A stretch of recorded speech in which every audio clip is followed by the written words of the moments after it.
रायजोफोर आं दिनै जोबोद गोथौ जायगायाव दंफैयो आरोखि आं ओरैबायदि गोथौ जायगायाव दंफैयो थारमाने आङो लाइमुथि बाजारनि साहा आरो उल्थापानिनि सानजा आरो अन्थाइ थाइथामनि खोला सान्थिपुरनि सोनाब गेजेर जायगायावसो आङो दंफैयो आरोखि मानो दंफैयो होनना बुङोब्ला आङो माने मुला बेगर फानो आरोखि बे मुला बेगर फाननायखाय आं नोंथांमोननो खोन्थानो लुबैदों ओरैबायदि गोथौ जायगायाव दंफैयो दा बेखायनो आं नोंथांमोननो खोन्थानो लुबैदों आरोखि आं दखान होनायानो जाहैबाय नैबे बेगर बेलानि दखान आरोखि नैबे जाबाय मैथा बेगर नैबे जाबाय मैथा बांगाल नैबे जाबाय जुंखाम बे जाबाय फाथो गोखा बे जाबाय लाफा आरो बिदिनो सबाय बिमा हाइब्रिद आरो बिदिनो गुफुर गोथां बायदि रोखोम आरोखि आरो हाइब्रिद बानलु आरो बिदिनो हाइब्रिद भल हाइब्रिद थाइबें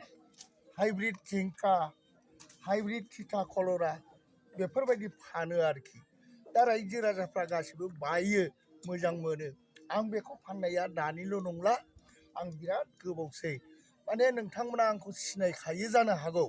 आङो 91निफ्राय बेखौबो फानदों आं दिनैसिम 29 बोसोरसो जाबाय आरोखि बेखौ फाननायाबो थारमाने बेगर बेला फाननानै संसारखौ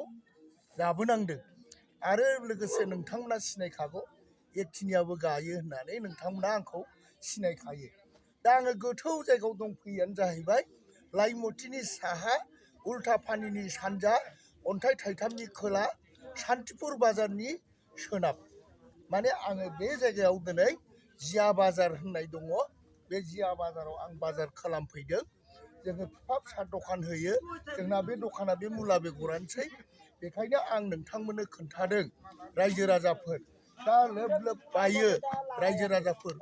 दा ओंखायनो नोंथांमोननो खोन्थाहरनाय जादों आरो आं मा मावनानै जायो बेखौ नोंथांमोननो परिसय होनाय जादों ओंखायनो आं दा आं नैबे जिया बाजाराव दंफैयो जुदि नोंथांमोना